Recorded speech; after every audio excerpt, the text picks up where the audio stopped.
هرن على صحابي واقول لهم اللي انا قاعد مع واحده وطلبت حاجات كتير فاتزنقت في فلوس. تعالوا نشوف رد فعلهم.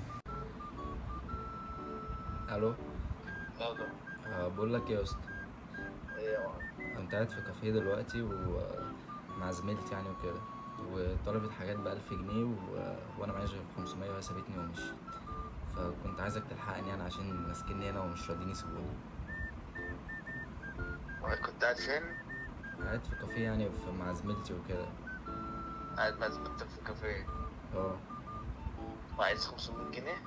عايزك تلحقني، مش راضيين يسيبوني، انا معيش غير 500 وهي كلت وسابتني ومشيت. ما جريتش ليه؟ هي يا اسطى هي سابتني ومشيت، جالت وقالت لي بقى اللي هو انا قلت لها روحي انت، يا جايه بتقول لي استنى ادفع معاك، قلت لها انت عبيطه روحي انت. جيت بقى بطلع اللي في جيبي لقيت 500 جنيه. يخرب بيت شهامتك، يخرب بيت شهامتك يا جدع. امال خلاها تدفع يعني يا اسطى؟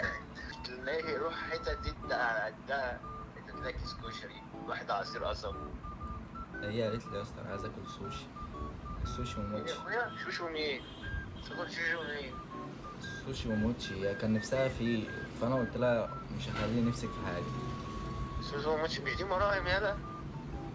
يا اسطى دلوقتي طيب اعمل ايه؟ عايز 500 جنيه او تعالالي او نعمل اي حاجه.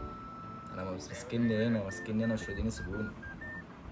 مسكين انتوا مش راضيين نزول. اجي انا وانت نعمل المواعيد، تبني حد. طيب ماشي خلاص يا اسطى، يعني انت مفيش 500 جنيه معاك؟ عندي. جاي معاك؟ طب خلاص، هكلم كده بقية الرجالة ولو معاش ألم منك ومنهم. نلم لك 500 جنيه، جبت موتشو وبونشو. خلاص بقى.